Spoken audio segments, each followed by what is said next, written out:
Hello students, welcome to the simplest biology hub. आज हम बात करेंगे जो 70 डेज़ नीट स्ट्रेटेजी है उसके बारे में। नियर अबाउट आज से अगर हम बात करेंगे तो 70 डेज़ आपके नीट के लिए बाकी है। 16 जुलाई को आपके डेट आ चुके हैं। 16 जुलाई को आपकी नीट एग्जामिनेशन होने वाली है। तो वैसे देखा जाए तो 75 डेज़ है, बट हम 5 डेज़ को स्किप करते हैं क्योंकि वो हमें रिवीजन के लिए यूज़फुल हो जाएंगे। तो 70 डेज़ में हमें किस तरह से अपने प्लानिंग करनी है स्टडीज़ की, उसके बारे में आज हम डिस्कस करेंगे। तो हमारे पास 3 सब्जेक्ट है, chemistry, physics and biology. And according to सभी सब्जेक्ट में कितने लेसन है और कितने लेसन को हमें कितना टाइम देना है, ये सब चीज़ें हम यहाँ पे आज डिस्कस करेंगे। तो 70 डेज़ के हिसाब से अगर हम रोज़ की बात करेंगे तो रोज़ हमारे पास एटलीस्ट 8 आवर्स हमें स्टडी करना पड़ेगी, क्योंकि ये हमारा स्टार्टिंग पीरियड है बेटा। एक बार हमने नीट एग्जामिनेशन क्लियर कर दी कि आगे की चीज़ें अपने आप हो जाती है, बस अंदर एंटर होने के लिए हमें थोड़ा सा मेहनत करनी पड़ती है। और अभी तो ये शादियों का सीज़न चल रहा है, तो मे भी किसी के घर में शादी होगी, मे भी किसी के पड़ोस में शादी होगी, तो आपके घर में आसपास शोर शराबा तो होता रहेगा। बट तो हमें ऐसी सिचुएशन में अपने आप को स्टेबल रखना है, हमारी स्टडी के ऊपर फोकस करना है। और ये जो 2 महीने बचे हमारे नीट के लिए, नियर अबाउट 2-2.5 महीने को हमें पूरी तरीके से यूटिलाइज्ड करना है। तो जो बच्चे नीट की कोचिंग कर रहे हैं, बड़े बड़े इंस्टीट्यूट में जाके कोचिंग क्लासेस कर रहे हैं, तो उनके लिए 8 आवर्स मैनेज करना थोड़ा सा डिफ़िकल्ट हो सकता है, क्योंकि 3-4 घंटे तो उनके वहीं पे वेस्ट हो जाते, वेस्ट नहीं बोलेंगे हम, वहाँ पे यूटिलाइज्ड हो जाते हैं। तो उस 3-4 घंटे को छोड़ के अगर हमारे पास बचे कितने आवर्स बचते हैं, उसके अंदर हमें किस तरह से प्लानिंग करनी चाहिए, ये थोड़ा उनको एडजस्ट करना पड़ेगा। बट जो सेल्फ स्टडी कर रहे हैं उनके लिए ये प्लानिंग बता सकती हूँ मैं कि 8 घंटे आपको दिन में किस तरह से स्टडी प्लान प्रिपेयर करना है। तो 8 घंटे को हमें लगातार नहीं बैठना है, हम उसको टुकड़ों में बांट देंगे। तो फर्स्ट 2 घंटे का जो पीरियड है हमारा सुबह 6 बजे से लेके 8 बजे तक। अगर हम 6 बजे उठते हैं और अगर हम उससे पहले उठ जाते, 4 बजे अगर हम उठ पाते हैं तो बहुत अच्छी बात है। 4 से 6 तक का भी हम एक टाइम पीरियड ले सकते हैं। तो 6 से 8 2 घंटे का ये टाइम पीरियड, देन गैपिंग लेना 2 घंटे, देन 10 से 12 2 घंटे यहाँ पे। देन दोपहर के समय जनरली स्टडी करना इतना अच्छा नहीं लगता, क्योंकि गर्मियों का सीज़न है। तो गर्मियों के सीज़न में ऑब्वियसली टेम्परेचर हाई रहता है, तो इस कंडीशन में स्टडी करना दोपहर के समय थोड़ा सा इरिटेटिंग फील होता है। तो दोपहर का जो समय हमारा 1 बजे से 3 बजे तक स्किप कर देंगे। ओके, 12 बजे से नियर अबाउट, क्योंकि 12 बजे ख़त्म हो रहा है हमारा सेकंड वाला पीरियड 10 to 12। तो 3 बजे तक हमें स्किप करना है। फिर 3 बजे से 5 बजे तक 2 घंटे, एंड रात को फिर 7 बजे से 8 बजे तक, 7 से 10 बजे तक, या 3 घंटे हम ऐड कर सकते हैं, या तो 2 घंटे 7 से 9 बजे तक, इस तरह से भी हम कर सकते हैं। तो नियर अबाउट 11 बजे तक तो हम करेंगे। इसमें हम 1-2 आवर्स आप स्किप कर सकते हो, या 1-2 आवर्स आप उसमें ऐड भी कर सकते हैं अगर आपकी कैपेसिटी ज़्यादा है तो। पर मिनिमम हमें 8 घंटे तो भी हमें पढ़ाई को देने हैं। तो इस 8 घंटे में हम क्या करेंगे, फर्स्टली हमें पता है कि 90% सिलेबस आपका एनसीईआरटी से आता है, तो एनसीईआरटी की बुक रीडिंग करना है। एक्चुअली वो चीज़ें आपने बहुत बार कर चुके होंगे, क्योंकि आप 2 सालों से प्रिपेयर कर रहे हैं। आपको पता था, कंफर्म था कि स्टार्टिंग से हमें नीट एग्जामिनेशन दे रहे, तो ऑब्वियसली आप उसके लिए प्रिपेयर हो रहे हैं। तो हमें एनसीईआरटी रीड करनी है। तो first 1 hour we are given to the reading of the NCERT.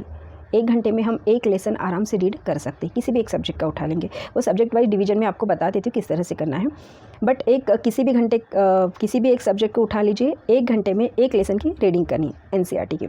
Then जो हमने माइक्रो नोट्स बनाए होंगे, क्योंकि हर बच्चा जो नीट का एस्पिरेंट है, जिसको सीरियसली अपने एग्ज़ाम को देना चाहता है, तो वो अपनी खुद की माइक्रो नोट्स प्रिपेयर करता है। ये माइक्रो नोट्स मतलब ऐसी छोटी छोटी नोट्स जो एंड टाइम पे हम रीडिंग करते हैं, और जो होल लेसन है, उस होल लेसन का क्या बोलेंगे हम, छोटा सा मगअप एरिया है, एक छोटा सा क्राइटेरिया है जिसके द्वारा हम पूरे लेसन को लर्न कर सकते हैं। 1 घंटे में हमें वो थोड़ा सा माइक्रो एरिया लर्न करना है, मीन्स जो मेन पॉइंट उस लेसन से रिलेटेड है वो हमने सब लर्न कर लिए। देन बाकी के जो बच्चे आवर्स है, उसमें 2 घंटे हम उस लेसन की पूरी जो डिटेल नोट्स है वो पढ़ेंगे। वैसे देखा जाए तो एमसीक्यूज़ पैटर्न में आपका लेसन आता है, बट जब हम एनसीईआरटी पढ़ते हैं तो थोड़ी सी लैंग्वेज उसकी क्रिटिकल आ जाती है, तो बहुत सारी चीज़ें आपको सिंप्लीफाई नहीं हो पाती। तो आपके पास जो भी आपके स्कूल के नोट्स होंगे, या फिर आपने नोट्स खुद करने प्रिपेयर किए होंगे, एक बार उस नोट्स को रीडिंग करना है। सिंगल लेसन की बात करी मैं, एक ही लेसन को हमने अभी उठाया है, उसकी नोट्स रीडिंग करना है। एंड देन हमारे पास जो पॉसिबल क्वेश्चन है एमसीक्यूज़, पहले तो हमें उसको सॉल्व करना है। और अगर हमारे पास नहीं है तो यूट्यूब के ऊपर ऑनलाइन बहुत सारा मैटर पड़ा हुआ है, बहुत सारे एमसीक्यूज़ पड़े हैं, थोड़ा सा उसको सर्च करना एंड उसको 2 घंटे नियर अबाउट आपको सॉल्व करना है। तो इस तरह से हमने जो 8 घंटे का यूटिलिटी पीरियड हमारा 8 घंटे का जो पीरियड हमने डिसाइड किया है 1 डे का, वो पूरा का पूरा यूटिलाइज्ड हो जाएगा फॉर 1 लेसन। है ना। तो उसको डिस्ट्रीब्यूट कैसा करना है ये हम सब डिटेल में, जो हमारे पास 560 आवर्स है, near about 70 days into 8 hours, एक दिन के 8 घंटे अगर हम बात करते हैं तो 70 इंटू 8 तो 560 आवर्स हमारे पास है, means near about 70 days 2 months 2.5 months near about. तो इन पूरे के पूरे चीज़ों का हम किस तरह से यूटिलाइज़ करेंगे और सब्जेक्ट वाइज उसका डिवीज़न किससे करेंगे, ये सब प्लान हम अब यहाँ पे आपके साथ शेयर करेंगे। तो आपको ध्यान से सुनना है और उसको फॉलो करना है। अगर हम इस स्ट्रेटेजी को अपनाते हैं 70 डेज़ में, तो मैं गारंटी के साथ कह सकती हूँ कि आप नीट में 101% अबव 400 आपका स्कोर बनेगा, स्टार्टिंग का लास्ट वाला। और अगर आपने तो साल भर से मेहनत करी है, 2 साल से मेहनत करते आ रहे, 11th में जब से हमने एडमिशन ली तब से हम मेहनत करते आ रहे हैं। स्टेट बोर्ड के नियर अबाउट सभी स्टेट बोर्ड के एग्जामिनेशन अब ख़त्म हो चुकी है। CBSE बोर्ड की बच्ची है तो वो उसके लिए प्रिपेयर कर रहे हैं बच्चे, बट स्टेट बोर्ड की ख़त्म हो चुकी है, मतलब मोस्ट ऑफ द पार्ट आपका लर्न हो चुका है, आपको बस उसको रिवाइज करना है ना। मोस्ट ऑफ द चीज़ें आपने ऑलरेडी आपके दिमाग में है। आप इतने सालों से 2 सालों से कंटिन्यूसली स्टडी कर रहे हैं, तो ऐसा कोई भी पार्ट नहीं कि जो हमने बिल्कुल भी हाथ नहीं लगाया उसको या बिल्कुल भी हमने पढ़ा नहीं है ना। तो हमें सिर्फ उस पार्ट को रिवाइज़ करना है। तो यहाँ पे क्या करेंगे, हम कुछ लेसन हम यहाँ पे स्किप कर सकते हैं अगर हमें थोड़ा सा हार्ड लगता है वो लेसन और उस बहुत ज़्यादा टाइम ले रहा है हमारा अगर लर्न करने के लिए, तो हम उस लेसन को स्किप कर सकते हैं। तो किस तरह से हम थोड़ा सा प्रिपेयर करेंगे इसके बारे में हम पहले देखते हैं। देखिए student, 70 days NEET examination strategies यहाँ पे हम डिस्कस करेंगे। तो नीट एग्ज़ाम की डेट है आपकी 16 जुलाई। तो नियर अबाउट हमारे पास है 70 डेज़। हम काउंट कर रहे हैं 31 डेज़, तो ऑलरेडी 2 दिन तो आपके हो चुके हैं, मतलब suppose near about 30 days of May and 30 days of June, 60 days and 10 days हम जुलाई में से ले रहे हैं, क्योंकि 16 डेज़ है तो 6 डेज़ हम थोड़ा सा रिविजन के लिए भी यूटिलाइज़ कर लेंगे। तो हमारे पास है 70 डेज़ एंड एक दिन में हमें वर्क करना है 8 घंटे, 8 आवर्स। सो टोटल हमारे पास आ जाएंगे यहाँ पे 560 आवर्स। 560 आवर्स हमें स्टडी करनी है। तो पहले हम थोड़ा सा लेसन देखेंगे हमारे केमिस्ट्री में क्लास 11th में आपके टोटल नंबर ऑफ लेसन है 14। क्लास 12th में क्लास 12th में आपके टोटल नंबर ऑफ लेसन है 16। देन फिजिक्स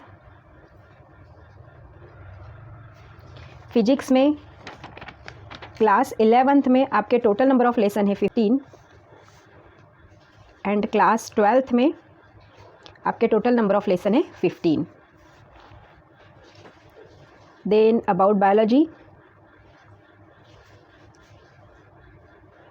क्लास 11th में हमारे टोटल लेसन है 22 एंड क्लास 12th में हमारे टोटल लेसन है 16। तो अगर हम इसको टोटल करते हैं तो ये नियर अबाउट है 30 lesson, this is also 30 lesson and these are 38 lesson. Combine करेंगे तो नियर अबाउट हमारे पास है 98 लेसन। बट 98 लेसन डेज़ है हमारे 70 डेज़ और एक दिन में हमारे पास 8 घंटे हैं। तो हमारे से अगर 98 के 8 पूरे लेसन नहीं हो पाते हैं तो हम इसको थोड़ा सा मिनिमाइज़ कर लेंगे अपने हिसाब से।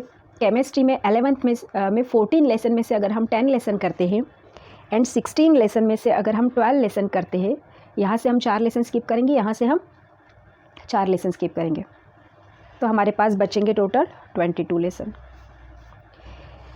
फिजिक्स में भी अगर हम 5 लेसन स्किप करते हैं तो टोटल हमारे पास बचेंगे 20 लेसन, क्योंकि फिजिक्स बहुत सारे बच्चों को नियर अबाउट थोड़ा सा हार्ड जाता है। तो हम यहाँ पे 5 लेसन स्किप कर रहे हैं। स्किप एक्चुअली हम पूरा का पूरा स्किप नहीं कर रहे हैं, उसको थोड़ा सा और अलग तरीके से हम उसको लर्न करेंगे।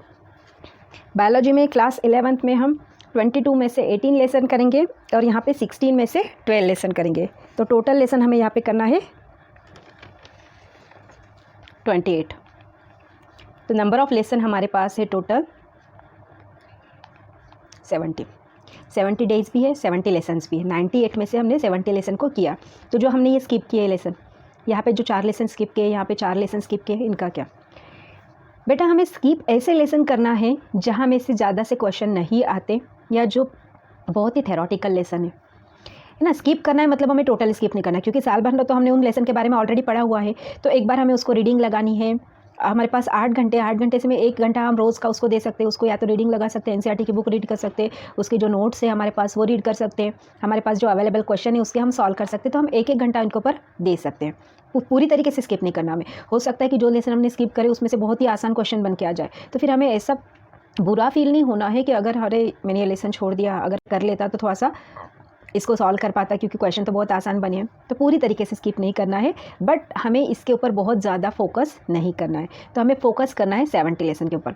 एंड ये जो स्किप करना है लेसन, ये मैं आपको नहीं बताऊंगी, ये अपने ऊपर डिपेंड रखेंगे, क्योंकि हर एक बच्चे का क्राइटेरिया पढ़ने का अलग रहता है, हर एक की मेंटल लेवल अलग रहती है। तो आपको जो लगता है आसान लेसन है वो कर लीजिए, आपको जो लगता है कि ये थोड़ा मुश्किल है एंड इतना ज़्यादा इंपॉर्टेंट भी नहीं है, तो वो वाला पार्ट आप स्किप कर सकते हैं। It is totally depend on you. तो हमारे पास अभी 70 डेज़ है एंड 70 लेसन है, मीन्स हम एक डे 1 लेसन के ऊपर कॉन्सेंट्रेट कर सकते हैं किसी भी सब्जेक्ट का। सपोज आज हमने केमिस्ट्री का एक लेसन उठाया, तो पूरे के पूरे 8 घंटे हम उस लेसन के ऊपर अपना इन्वेस्ट करेंगे। तो 8 घंटे में से अगर हमारा जल्दी हो जाता है या फिर 1 घंटा अगर हम बचाते, तो 1 घंटा हम इस जो स्किप किए गए लेसन है हमने, पहले तो हमें पूरा ये प्लानिंग करना है कि हमें कौन सा लेसन स्किप करना है। तो स्किप गए लेसन को हम रीडिंग लगा सकते हैं या फिर उसके क्वेश्चन आंसर सॉल्व कर सकते हैं, जो भी कर सकते हैं। तो मतलब 7 आवर्स हम इन्वेस्ट करेंगे केमिस्ट्री के 1 लेसन के ऊपर एंड 1 आवर इन्वेस्ट करेंगे हमने जो स्किप लेसन किया उसके ऊपर।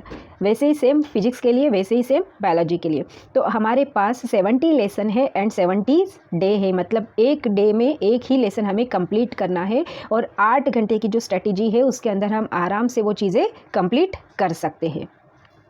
हमारा जो टाइम पीरियड है, हमने यहाँ पे क्या करा,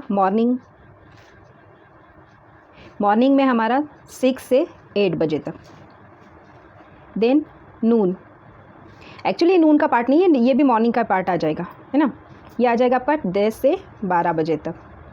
देन एक्चुअल नून का पार्ट ये आ जाएगा आपका 4 बजे से स्टार्ट करते हैं हम, सपोज़ 4 से 6 बजे तक। एंड नाइट हम यहाँ बात करेंगे 8 से 10 बजे तक। तो बहुत ही ज़्यादा लेट नाइट हमें नहीं पढ़ना है, बहुत ही अर्ली मॉर्निंग उठ के भी नहीं पढ़ना है। हम ये जो 2-2 घंटे का डिस्ट्रीब्यूशन हमने टाइम का किया है, इस तरह से हम उसको यूटिलाइज़ करके 8 घंटे का हमारा शेड्यूल कंप्लीट कर सकते हैं। इस तरह से हम नीट की जो 70 डेज़ की प्रिपरेशन है हमारी, वो आसानी से स्टडी प्लानिंग करके बहुत ही अच्छे से स्कोर प्राप्त कर सकते हैं, स्कोर हम ले सकते हैं। आई होप आपको ये सब चीज़ें समझ में आ गई होगी। स्पेशली मैं यहाँ पे बायोलॉजी की बात करूँगी। बायोलॉजी के 3 यूनिट तो आपको बहुत अच्छे से याद करना है, क्योंकि मोस्ट ऑफ द क्वेश्चन इसमें से पूछे जाते हैं। जो लास्ट 10 ईयर के जो हमने पेपर देखे थे, अगर उसको हम एनालाइज करते हैं तो हमने देखा है कि फर्स्ट जो यूनिट है हमारा डाइवर्सिटी इन लिविंग ऑर्गेनिज्म, इसमें से नियर अबाउट 14% क्वेश्चन आपके प्रिपेयर होते हैं। 14 क्वेश्चन मीन 14% मतलब नियर अबाउट 25 क्वेश्चन सिर्फ 4 लेसन में से। डाइवर्सिटी में 4 लेसन आते हैं आपके, इसमें से 25 क्वेश्चन आपके प्रिपेयर हो रहे। सेकंड वाला जो पार्ट है genetics and evolution,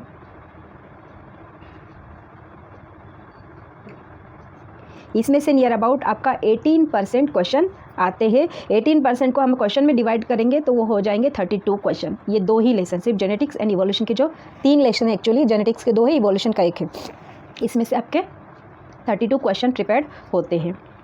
and human physiology, इसके 5 लेसन हैं, इसमें से नियर अबाउट 20% कोर्स आपका आता है, नियर अबाउट मीन्स 36 क्वेश्चन। तो ये जो 3 पार्ट है हमारे diversity, genetics and evolution and human physiology, ये तो बहुत इंपॉर्टेंट पार्ट है। इन लेसन को तो हमें स्किप नहीं करना है। जो स्किप हम करने वाले हैं वो हर एक बच्चे के ऊपर डिपेंडेंट होगा कि उसके मेंटालिटी लेवल क्या है और वो किस तरह से लेसन को कंप्लीट करना चाहता है। तो यहाँ पे मैंने आपके साथ 70 डेज स्ट्रेटेजीज़ आपकी नीट की शेयर की है। अगर आप इस तरह से प्लानिंग करते हैं आपकी एग्ज़ाम की या पढ़ाई की, तो definitely you got the good marks in examination. Thank you.